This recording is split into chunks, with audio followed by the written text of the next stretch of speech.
All right, so we got to recapture this. So you're hiking Mount Wilson this morning. Yes. All right, run us through. Well, so there's 5 of us, and we're about a mile and a half in. I'm like the third person in line. And the person leading our group all of a sudden just does a 180 and starts walking back towards the rest of us very quickly. And she's like, there's a big effing bear, there's a big effing bear, there's a big effing bear. And we're all like, what? So we all turn and we're like, are you serious? She's like, yes. And we're like, oh, crap. So we like start booking it the other direction. And we finally get to a bend where we can all kind of stop and be like, what is happening? And then we all turn and look, and there's a big effing bear, like, in the middle of the trail, taking up, like, the entire thing. And it's just like, like, it was huge. So rule number 1 is, like, stop and think. And you guys are just like, big fucking bear, Winnie the Pooh is on the trail, I'm getting the hell out of here. We're like, gone. So then we stopped for a little while and reassessed, and we're like, we don't really have anywhere to go, though. Like, we can't, like, pull off anywhere for this guy to get past us. So we're like, okay, I guess we're going back down for now. So yeah, we decided to just turn around and call it good, and we went and had brunch. So. Goodbye, bear. We're going to have brunch. Yes, exactly. Oh, so I love it. It was pretty funny. I love it. But yeah, I said I've come across bears in Wisconsin before, but it's always in the woods, so you can like just go around them, and it's not a big deal. Sure. Not Here, sharing small the trail. same trail with you. So yeah, pretty funny. I love it. I love it. So we weren't going to record that, but the fact that she's telling me about running into a bear this morning, I'm like, yeah, we're definitely recording that. But I think it's telling. And so this is Stephanie Woelfel, and super excited to have her on the podcast. And I think what's great about that is that's a 5,700-ish foot high mountain. Mm-hmm. I could be wrong. You'd have to check my facts on that. But, it's a good 14 miler, and it is all grind uphill. And it's definitely not something you would have done before losing the weight, getting in shape, and transforming your body. So no, it's kind of not even close.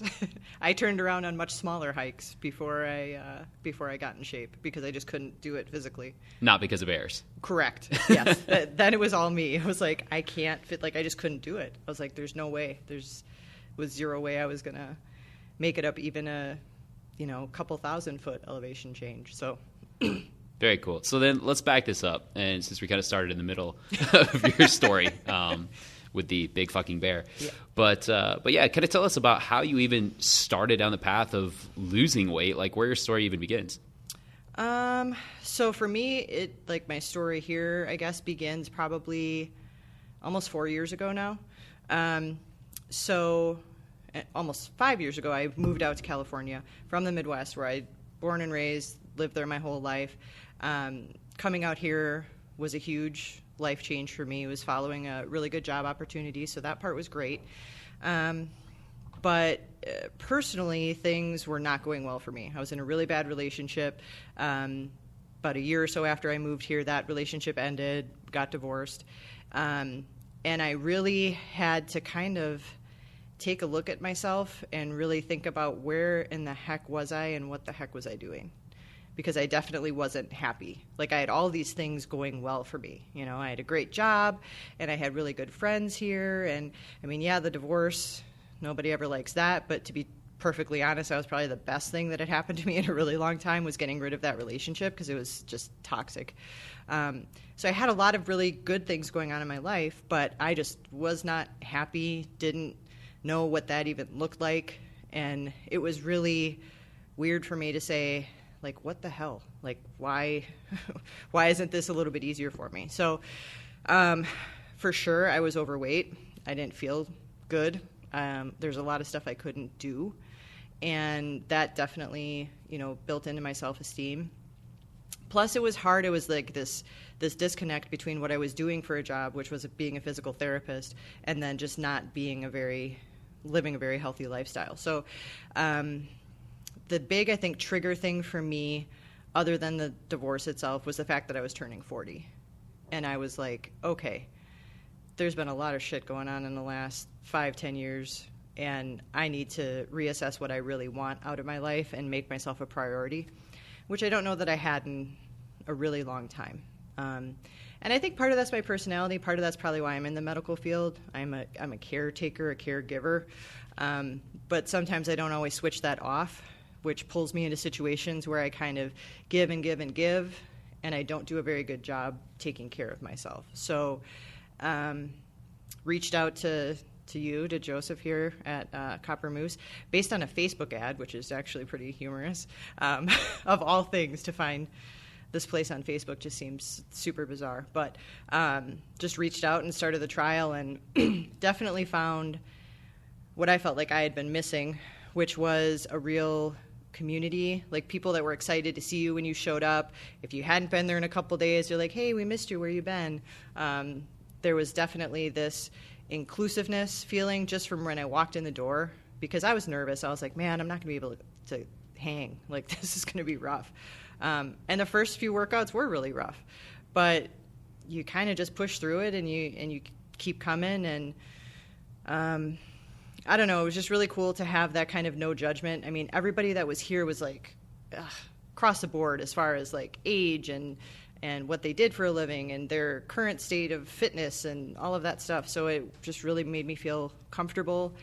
And then also having coaches that knew what the heck they were talking about. Because I think that was my other issue with gyms in the past, is I'd go to a trainer, and then they'd start just spouting all this like BS or stuff that just was not true. And because of my background, it's like I know enough to be dangerous when it comes to myself in those situations. So yeah, it was a good change for me to come here, and then, got involved in one of the challenges and just really kind of started getting into things. And then I was fortunate enough too, like the timing of when I joined was perfect, because that's when the elite program was going on here, which really helped me figure out where I was at kind of mentally, emotionally, and helped me figure out some of that stuff, which has honestly been the biggest transformation. Like, I know friends and family will look at me and be like, damn, like you lost 60 pounds, like that's crazy. And you can definitely see that. But for me, it's the mental aspect of things. Like, I have just made such a shift from where I was and who I used to be. And I just know that I'm never going to go back to that other person. I can look back on that person and I can appreciate that time in my life and what I went through. But at the same time, I'm super happy I am where I am now. So what do you think? I mean, because there's a lot there. You're turning 40, coming out of divorce, realizing you're in physical therapy, but not actually able to live it the way that you wanted your patients to be able to live it. Mm-hmm. So definitely probably felt like you were living a little bit of a lie. Mm-hmm. And what, were you overweight as a kid as well? Was it a forever thing, or when did the weight actually start to pile on? I really wasn't. Even through like high school, college, I wavered a little bit, but it was maybe like 10, 15 pounds one way or the other. It wasn't a huge amount. So it was really after college. And I think a lot of it was relationship stuff for me. Because I had, so the divorce I had when I came out here was my second. So after my first one, that I would say, and that was tough because at that time in my life, the person I was married to was a bar manager. So that was a very different lifestyle when you just think about, drinking a lot more and just weird hours and staying up and not sleeping and, all these things that kind of contribute to you gaining weight or holding weight. I had a lot of that going on at that time. So I would say that I started gaining weight after that relationship and then never really took much off. And then when I got involved with my relationship with my second husband, that one really took its toll. Like, that was by far the heaviest I had ever been in my life by the time things ended there. So I think a lot of it was relationship-based for me and just trying to, find a way through it all and not using great coping strategies. Using food as a weapon to yes, feel. Exactly. And so then once you actually started losing it, I mean, what was the kind of biggest moment where it just all clicked for you?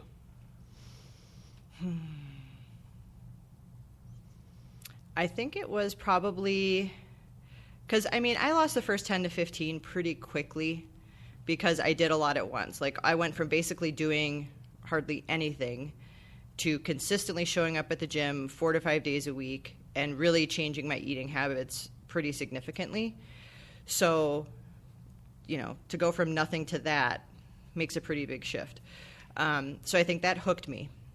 And that, so at first it was the weight loss that really kind of pulled me in. But as everybody knows, you can, lose a chunk of weight. And then if you try to lose more than that, pretty soon your body starts to catch up with you a little bit and, doesn't make it quite so easy. So then that's like the grind of it. Where if like weight loss is your real, like your only motivator, then it gets a little bit tougher because it doesn't come off as easy. But I think at that point for me is when it switched to just how much better I felt. Like now, if I don't come to the gym in the morning and like set myself up for the day, I'm amazed at how much lower like my threshold is. Like if I'm at work, things, stressors, things will frustrate me a lot more quickly if I haven't been to the gym in the morning. But if I go and work out in the morning, like I'm just in a much better headspace. Like I can kind of just roll with things throughout the day, and my day goes a heck of a lot better. So I know that about myself now. So that's helped. And then also for me, it's been how strong I've gotten. Like the things that I can do now that I couldn't. Like there's times where I'm in like classes here and I'm outlifting some of the guys in class. And that's kind of a cool. Did you hear that, gentlemen who were in the classes here? I'm not going to say any names, but no, I'm just kidding. But it's just, and it's not that it's a competition between me and other people. It's about me doing more than I did the day before. And it's just, I don't know, it's a good feeling to know that I have that personal strength. I've always felt like I was kind of a pretty, emotionally strong person, but to now have that physical strength too is like, I don't know, there's something that makes me really proud about myself, and I like the way that feels. And then that's carried over into like the hiking and the things that I do now that I never could have done like just a few years ago, which is huge because I think about the fact that, here I am in my, early 40s now, and I'm probably more fit. Well, I surely am more fit than I was in my 30s and maybe even my 20s. So it's that to me is what keeps me motivated and keeps me coming back now. It's not so much the weight, although that has stayed off pretty consistently throughout this time frame. But yeah, it's much more for me like the strength I feel both like mentally and physically. That's awesome. So it sounds like that first 10 to 15 was kind of what hooked you in. You're like, wow, I'm seeing some results. I'm feeling better. I'm getting into a routine. I realized that training in the morning actually helps me across the board in my life.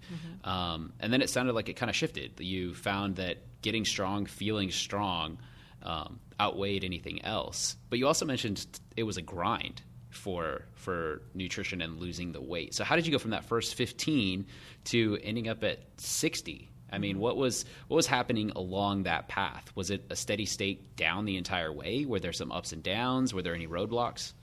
Yeah, I mean, I think for me, when I travel for work, that's always a struggle for me. Because, I mean, like I said, I'm a PT. Like, I have the knowledge to write myself an exercise program, but obviously I don't. And that's one of, like, you need to own some of your stuff. And that's just not something I'm going to do. Like, it isn't. I want to follow a plan that someone has set up for me. I can do stuff for my patients. I can, do stuff for family members. But when it comes to myself, like, I prefer to just, like, follow through on something that somebody else has done. So for me, when I travel, when I go out of town, like those were times where I probably would hit some roadblocks, especially if I had a lot of travel at once. That's gotten a little bit better because it's one of those things where like, as certain things become more of a habit that you don't have to think about all the time and make like a conscious decision about, then it frees up your mental energy for like focusing in on other things. So like if I just, when I started changing the way that I eat, now I can do that basically anywhere.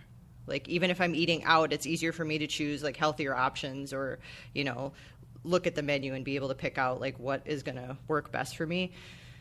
So because that's no longer something that I need to like really sit and think about or focus on, that gives me like more energy or space to like work on other stuff, I guess. So yeah, there were definitely some roadblocks along the way. And I think it was helpful at the gym when we would do like challenges or like stuff like that because I get competitive and that motivates me too. So those things would help me like if I felt like, okay, I was in a rut or I needed something, like I needed that a little extra push. I could do something like that. And it was also cool to see like when I actually do, even today, really focus and go all in on something, like I can see some pretty amazing things happen. But it's nice that just my day-to-day life helps me kind of maintain where I want to be too. So by building the habits, you've been able to get to a place where it's just maintaining, and then you'll have times where still feeling low or feeling like you're getting off track. But it's the habits that you can rely on to make sure you're not going to go back. Exactly. And that's the thing. Like, yeah, there's times where, I know I'm going on vacation next week. I'm going back to Wisconsin.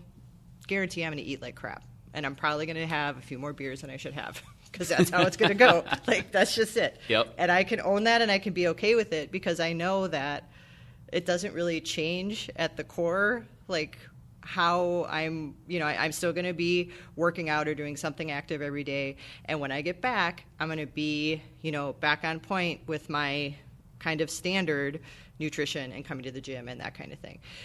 So I think that's one of the big things for me too, is in the past, I think I would give up really easily if something derailed me. Like I would, you blow it and you eat at somebody's barbecue one weekend and you're like, screw it. I might as well not even worry about it.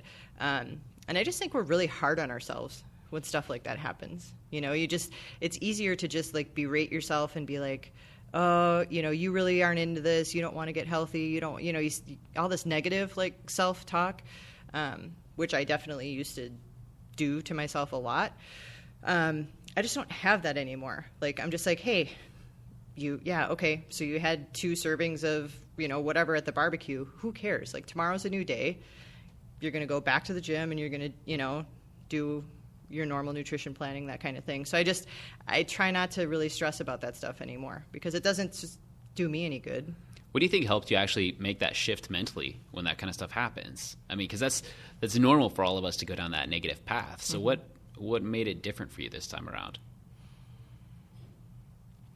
I think, to back it all up, I think when I went through Elite and really challenging some of the, like, where did that negative self-talk come from? Because it's one thing to say that you do it and to say that you shouldn't do that. Like, I don't think anybody would argue that. I think we'd all be like, sure, you should be kind to yourself. You should be kind, It's not that easy. You can't just decide to do it. Maybe some people can. I couldn't. I had to figure out, like, where all that was coming from. So, I had to go back and look at, stuff from, like, being bullied when I was in grade school and just stuff with my past relationships that really contributed to, self-esteem, things that I had to kind of work through.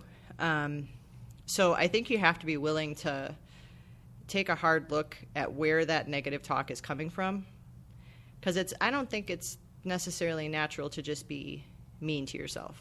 Like, there's something underlying that. So you got to be willing to unpack that a little bit and really think about it.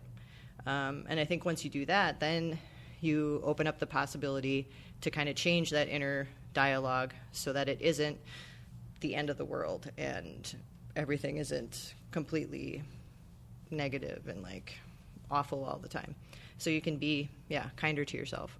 I love it. I definitely think that going through that and being able to realize that and make those shifts in the moment and be able to talk yourself through it is probably a huge reason why you've been able to continue to lose the weight, and then more importantly, forgive yourself guilt-free when you're going to Wisconsin and having a few extra beers, and then be able to get right back on track so that, there's always going to be a new trail that you're going down and a big-ass fucking bear that's going to be in the way, and you're probably going to then hike that trail again, and there won't be a bear in the way. So it's about getting back up and trying again and again and again with whatever it is. I love that you shared that.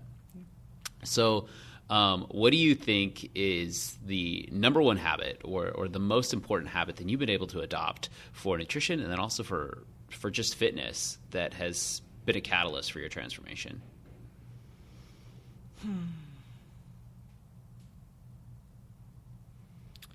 I think for me it's been the consistency.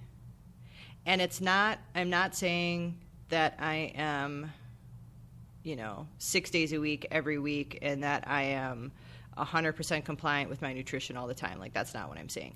But I guess to me, when I say consistency, it means that those two things, I do at least something in those areas each day. So I do work out, or I'm at the gym here probably at least 5 days a week, 4 to 5, as long as my work schedule isn't jacked up. And then the other days I'm doing something active.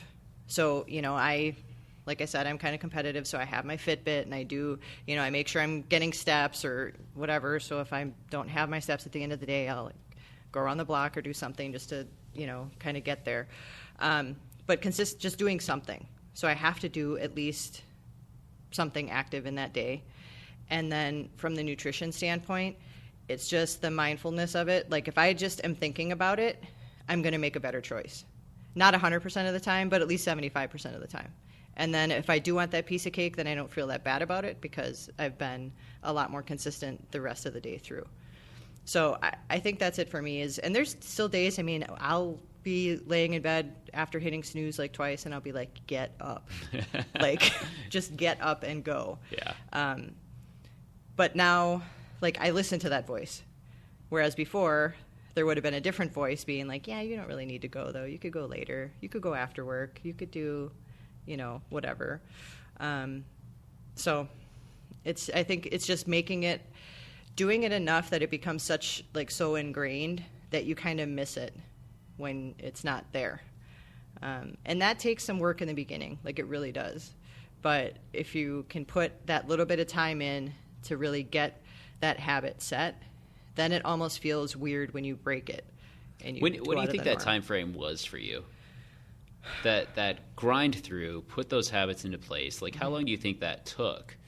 And I'm sure they're ever evolving, and it's still a choice every single time, like you said. But what do you think it took initially until it started to click for you? Probably. If I'm being perfectly honest, because I think in the beginning, like the first 30 days, I was kind of riding the high of like, hey, I'm dropping a good amount of weight. Like, this is great. But then when it really started, like that started plateauing a little bit, and it was like, okay, there's this little bit of like, oh, if I'm not seeing the same results, do I want to keep this up or not? So I think for me, it was probably the first 3 months where I had to hit at least like one plateau and push through it to really like kind of realize like, okay, I am still losing weight. Maybe it's not as quickly, but holy crap, am I getting stronger? And there's things I'm doing right now that I couldn't do before. And like I said, that's what really kind of hooked me, and I think that's what keeps coming me back or bringing me back is like I can kind of challenge myself with some things, which is a cool feeling. And just everybody here, recognizes like it's funny because there's people here that know. Like without me even saying, they'll be like, that was the heaviest you've ever lifted today, wasn't it? And you're like, yeah, like everybody kind of keeps an eye on that stuff. Not, again, in a competitive way, but just in that, like, they want to give you props and they want to celebrate with you when you do something you haven't done before. So it's cool. That is cool. Sounds like community aspect has been a huge part of your journey for sure. Absolutely. So you're talking about all these different things that you've accomplished and, what kept you going and kept you motivated. So then what is next? Is it climbing a bigger mountain, or is it just actually wrangling that bear and riding him to the top? Like, what is next for Stephanie? There's so many possibilities now. Yeah. I think I need to just keep doing what I'm, just stick with it. Like the thing that, I don't know, like now it's kind of cool to be like, hey, I've been able to keep this weight off for so many years. So it's not even about like, oh, I lost all this weight, but now it's just like, well, this is kind of my new normal. And, having people see me now, like, it's just, I don't know, it's kind of cool because they're like, wow, like you look really fit or you look really strong or, like that kind of thing is cool for me. So that's how I kind of see myself and define myself now in a way. So I just need to kind of keep going with that. I know you want me to say that I want to climb bigger mountains because you're trying to get somebody crazy enough to do this crap with you. I told you I'll climb the highest peak in Wisconsin with you. I'll do that one. But I think it's like a molehill or something. Yeah, it's like less than 2,000 feet elevation. So Excellent. We'll do it like 10 times. Yeah. But yeah, I'm not one of those people that's going to go run a marathon or do anything like crazy like that. One, because I hate running, but two, I don't feel like I have necessarily like a thing that I'm trying to do. I just want to keep being able to do things that I love. The fact now, I guess, that when opportunities come up, like, I don't really even have to think about, like, oh, can I do this? Like, am I signing on for something I maybe can't do? Because I'm telling you, at this point, I feel like I can pretty much handle most of what's going to come my way. So it gives me a little bit freer feeling when people are like, hey, let's go do this week. And I'm like, great, let's go do it. Whereas I think, 4 years ago, I would have been like, I have plans, or I would have made up an excuse because I would have been like, man, I don't think I'm going to be able to pull that off. Yeah. So that's kind of the cool part. That is being cool. open to a lot more opportunities. I've seen pictures of you paddleboarding and just doing all kinds of cool stuff like that. So it's definitely whatever is. Yeah, I mean, that hike I did in Hawaii, I couldn't have done Yeah. a few years back either. So, yeah. Very cool. Cool stuff. So for the listener who's out there who's, trying to get going or struggling or constantly, frustrated with where they're at, and maybe they're in a relationship that has been pulling them down, like you said you kind of were in, and didn't realize where it had taken your body and how kind of disconnected you were from yourself, and they felt like they feel like they're kind of living a lie, like you're being a PT and not being able to live to honor your patients, being the nurturer that you were. What's the one piece of advice that you want to give them, or the one thing that you want to say? I think the biggest thing for me, the thing I had to get over, is to not feel guilty about putting yourself first. I don't know why we have it's so weird to me. If you step outside it and look at, like, the pressure that society puts on us in different aspects of things, like, if you're not working over 40 hours a week, you're somehow a failure. I don't understand where that comes from. Like, that kind of thing to me is crazy. But the fact that, being busy, quote unquote, is like a sign that you're somehow doing things right or successful. The fact that you sacrifice yourself for all of those around you is supposed to be something that we, like, aspire to. And I think in all those areas, like, we've got it wrong. Like, we're putting the wrong pressure on ourselves. And I had a lot of guilt that I had to work through as far as taking time out for myself and making myself a priority. But the thing that I can say, having gone through it, is do what you have to make that space available for yourself. So be okay with spending time on being active, going to the gym, eating better, whatever that means for you. Because I think you have to start in a way that's going to help you feel successful about it, and then you can kind of grow it from there. Because the thing is if you stop feeling guilty, things are going to get so much better. Like, my relationships with my friends, I'm super close with my family, my dad and brother, my mom. Like, we're always super close. My relationships with them are even better now than they were before, because I'm just in such a better place. I feel much more open, like, in relationships, and just it's really amazing to me how putting that time and energy into me has actually made me more available, and I think a better friend, a better therapist, a better, it's just enhanced so many other things in my life. So if I had to give that piece of advice, I would say get rid of the guilt for putting yourself first, because in the end, it's going to benefit all of those people that you're worried about taking time away from, and it's going to benefit them way more than you ever thought it would. Love it. Love it. Love it. Well, thank you very much, Stephanie, and looking forward to hearing about you getting back up that mountain bear-free. Bear-free, yes. All right. All right, my friends, thanks again for listening to another great episode. Now, I do have one request. If you know of someone that's got an amazing success story, or if you know of a transformational coach or transformation authority figure with insights and lessons that need to be shared, we'd love to talk to any of these people. There's a good chance we can have them on one of the next episodes, and they continue to help us all grow as we continue to unveil the truth of what it takes to truly transform. Last thing, love for you to head on over to iTunes and hit that 5-star review button. Helps to get this message out and continue to transform more lives. As always, my friends, Coach Joseph Hawthorne, peace be the journey.